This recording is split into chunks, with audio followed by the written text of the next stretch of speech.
Guys, this was probably by far and away the most comfortable victory we saw from any team so far in this round of 32. Is this, in your mind, Spain rounding into form? Yeah, you'd have to worry about that. You'd have to say it's a great performance by Spain today. It's a dominating performance. Had a few moments where Austria tried to push the envelope to try and get a goal back into it, but they still look comfortable about it. The way they kept possession, the way they repressed, chances that were created, I think for me, they can go home very happy with the performance and can only build on from that today, what we saw. Yeah, they were good. They looked like they got better as well. They created a lot of chances. The efficiency in front of the goal is also another thing. How many games do you watch where there's just so many random crosses in the box and random moments and shots from outside the box? They're like these little cutback passes that are like big moments and big chances and really precise. And look, I think the worry about Spain is they haven't conceded a goal, by the way. Right? We're not even talking about defensively how good they are. And it's defensive because they have so much of the football, right?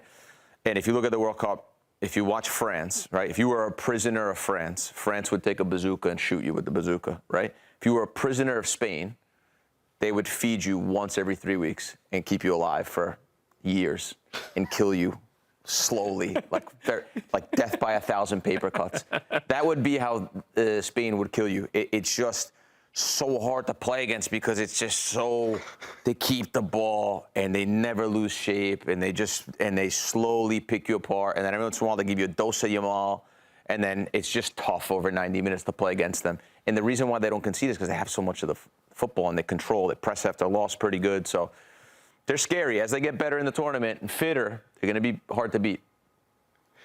Can you not just say... But you know what I mean? Can you not just say Spain would really punish you? You know what I mean? I know what you mean. True. But it's so vivid. Anyone can say death by 1,000 paper cuts, but when you create that vivid imagery, that's exactly what you do. They're going to slowly feed you and keep you alive. Yeah. Okay. Yeah, France is just bazooka, front four, here you go. Headshot. Boom. See you later. Finish you right off. But Spain, they take the time. Listen, as good as it was, I would just say the only thing for Spain, to just give a balanced approach on it, is they haven't really been tested yet. They haven't been tested yet. As good as they have been defensively, they haven't conceded. They haven't faced opponents yet that's really put that back line to work for a good period of the game. For more on Spain, let's bring in Gaizka Mendieta, the former Spanish international, who is going to break this one down for us. And Gaizka, what did you make of your team and their performance in this game in Los Angeles? I think it was an excellent, very win today. I think that also the score line maybe it shows a different way because it was very difficult. I didn't expect Austria, to be honest, to defend so deep, so in their half pitch. Happy with Austria for Spain for everything we talk about what Austria potentially could do in terms of moving the ball fast. I think Pedro was good on the moving the ball. Rodri was very dynamic. I mentioned how important was fullbacks today, not having, especially on the left, Nico Williams, and I think, of course, Cucurella, 2 assists was unbelievable. And then, that goal with the 2 fullbacks involved was kind of a reflection of, I think, what the game plan was for Spain today versus a team that, again, I didn't expect Spain to be so defending in their box. Guys, Scott, is there one player in particular that stood out for you today in the performance? Obviously, I think Cucurella again. It was sometimes was inside, Baena was outside. In terms of dictating when to go wide, when to put crosses, when to wait for the ball. If there was no people in the box, I think he read the game very well. Guys, what do you think about Yamal? You think he still has another gear, right? I don't see him. I don't see him yet. Like when I watched him in the season for Barcelona, where you're like, wow, I haven't seen that moment yet for him. You think he's still loading, or what's the weight? Yeah, I agree. He still has maybe a few more minutes to get in his legs in a way to show this maybe 6th speed that he normally has. We saw, details and moments where he went 1v1s and he manages to go. Austria always had the second player nearby, close by to, those 2v1s. But hopefully for next game, he'll be better. He's there. And luckily, he didn't score that goal that Alaba just pulled out the line. But I think in terms of confidence, he'll be happy with his performance today. Gaizka, is it also a fair observation to say that this Spain side still hasn't really been tested defensively yet? And when they do get tested defensively, what would you say would concern you? I kind of agree. Yeah, there's not been. I think today was tough. Again, could have been a test. We saw Arnautovic when he came out was a threat in the box. I think it's probably one of the weak points that Spain might have in terms of defending crosses with Cubarsí and Laporte. Or when it's centre house, but they're not the toughest defenders when it comes to defend in front of the goal. Also losing balls in the halfway line. Rodri lost a couple of balls. Pedri also lost a few balls, which is not usual in these players. But yeah, let's see Portugal, Croatia. Depends on really different styles. But I think the important thing for Spain is that there is a win. Getting back, sensations and feelings in important players. And let's wait and see who is next. One of those players that will prove to be important as the tournament goes on is Oyarzabal, who scores 2 goals today for Spain. He scored 2 against Saudi Arabia as well. He's up to 4 in the tournament. Might not get to Mbappe levels of goal scoring, but how does he execute his role in this Spanish national team? I think today was, again, in a different role. He normally plays more a bit on the left side, but as a striker today, he's a very intelligent player. He's very clever when he has to make runs behind, when he has to come and receive, when he has to go on one of the sides to make spaces for the teammates. Today, he read perfectly in the box how to make those movements. Unbelievable numbers. He's the 6th top goal scorer in the history of the national Spanish team. It's incredible numbers. He's scoring in the finals, penalties. He's a fantastic player. Maybe doesn't get the name and the media attention that other players do, but he's a fantastic player, and he keeps showing it game after game. Who do you want next in the torture chamber? Who do you want next? You want Portugal or Croatia? I'll have to be careful what you say now, because then we're out. This will come back to me. I mean, both very tough ones, but I think Croatia will suit us better in the way I saw Portugal live the 2 games. Portugal is not shown what it's capable of yet. I'm expecting at one point they will do. I don't want to be the case against Spain. So let's say, for the sake of it, just Croatia. And if it's Croatia in the next round, what about the United States in the quarterfinal? Is there any thoughts about that, perhaps? That'd be nice, perhaps. We can then discuss US-Spain. Let's see what happens. But let's go to the next round first. Look at his cheeky smile. He's got a cheeky smile. No, look, US are doing fantastically. I think Pochetino's job has been incredibly good. You can see how they play, how they defend. But again, let's wait and see.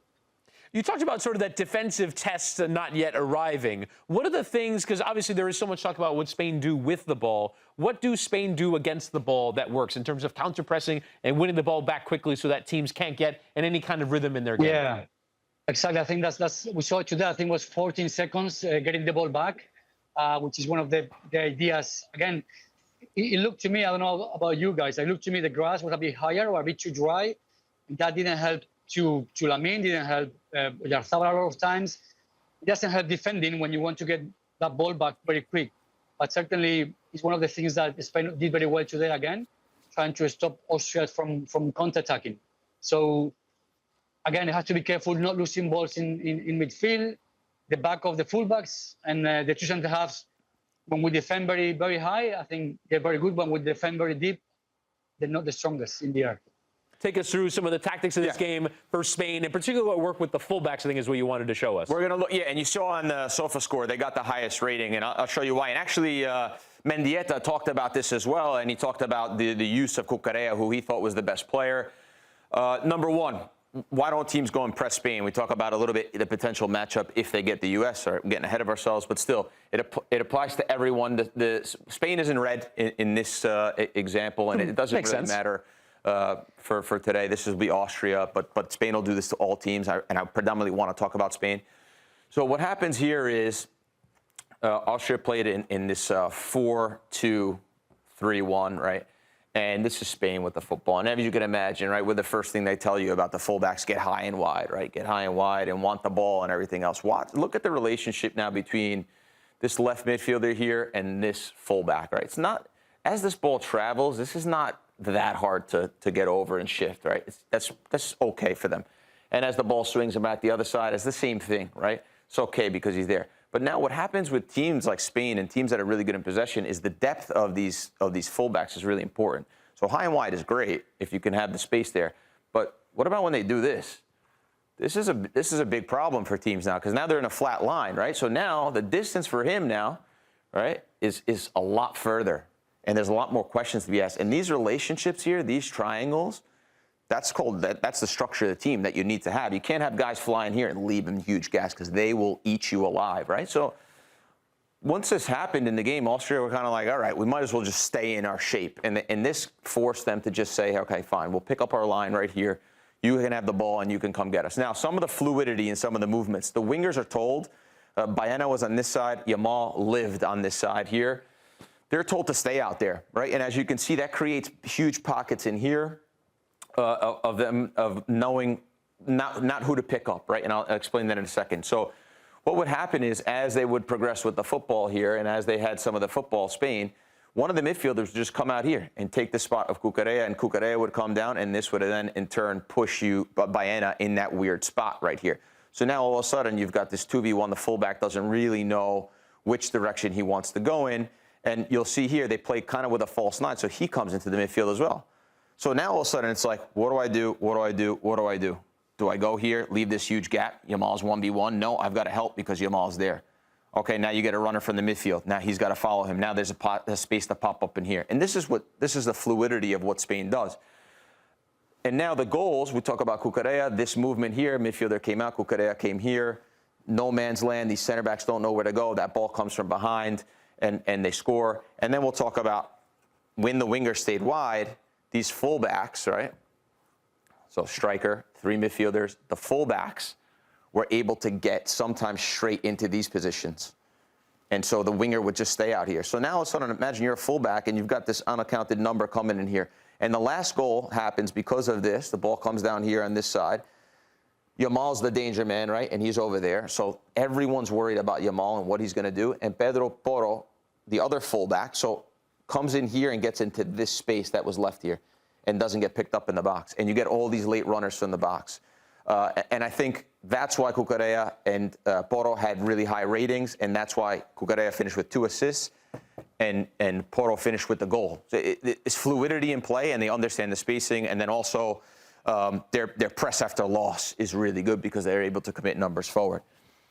That was really good. And we also saw with the first goal as well, Cucurella able to put that low cross in, Oyarzabal finding that little spot in behind the defense. He also manages positions very well. Everyone in the team manages their position well. Yeah, it's good coaching and it's great understanding for one another. And it's also being comfortable to interchange in positions. It's knowing that if it's like being a piston in pivot in midfield, where if one goes, the other one covers.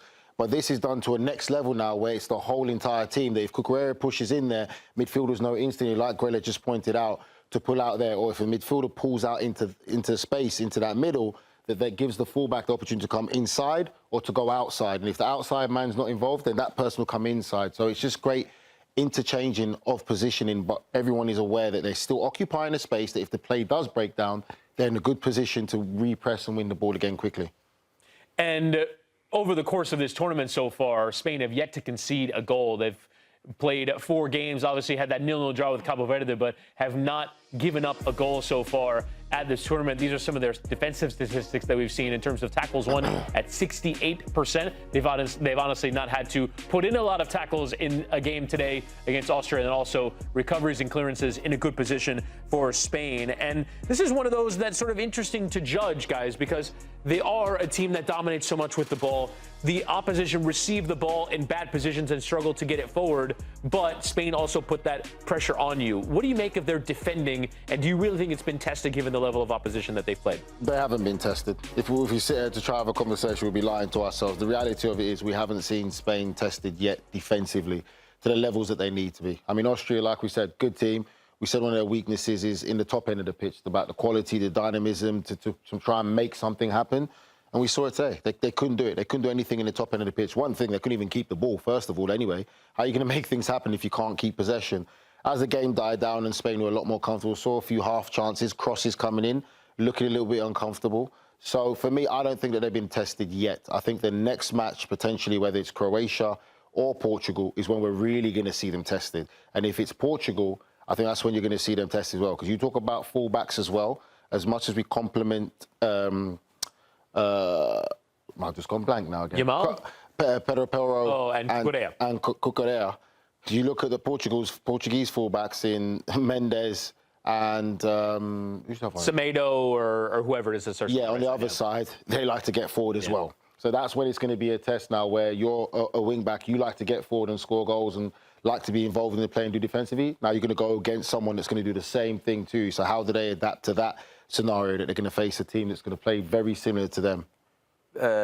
We talk about Spain, or we talk about any team, and we talk about them, okay, what are they like in possession? Then we say, what are they like out of possession? Sometimes when training sessions happen, the managers will say, okay, today we're going to work without the ball. And then today we're going to work with the ball, patterns of play, whatever. Spain, the two are related. So it's not about Spain's defense being good. Their press is really good. Their recoveries are really good. They win the ball back in 14 seconds, which was like 5-6 seconds faster than Austria. It's probably one of the higher ones, right? But to press the ball successfully, you have to be good in possession. Because for you to be good, and you have to be good positionally, for you to be good in possession, so you have a lot of the football and you're close and the positions are so good that when you turn the ball over, the repress is so easy because you're only 5, 6, 7 yards away from your opponent, which makes it more difficult. If you play longer passes, longer balls, your positions are longer, you try to play in the counter, right? You play channel balls, whatever. It's much more difficult when that ball turns over, for instance, to go and repress the ball because now the distance are 20, 15 yards, 20 yards, 30 yards, right? And also it's the style of play. Like Spain always has the ball and they're all technically sound. They don't risk the ball with no reward, right? So they have it. So when it turns over, they're able to press. When you watch some of these lesser teams who risk the ball and turn it over a lot, it's so hard to go and repress it again. So the key to their defense is literally because of they're so good in possession, not just because the other team can't get it, but because them in possession sets up for the repress because they're so close to the ball already. It's quite funny because I'm laughing because it's kind of very Barcelona-like. And if you look at the amount of players that are in the national team from Barcelona, it's very similar. The only difference is they don't play the Hansi Flick crazy high line, but it's very similar in how they pass and move and how they press and regain possession quickly. He's right. It's always better as a player to have to sprint 5 yards to win the ball. If you're athletic and dynamic, nothing's better than just going 5 yards to try and win the ball, and you go in numbers. You're not going individually, but you go in numbers, you win it quickly, and then you keep possession again. And Spain have been forming this identity for decades now, and it goes through all of their coaches, all of their players, and it's the culture. But I'll tell you what, hey, Mexico used to do it many, many years ago. The good Mexican teams were very similar like that. If people watch back, Mexico years ago. Mexico were the first team that really used to do that. I used to love watching Mexico. Used to do that all the time. Mexico were the ones doing it first before Spain really took it over.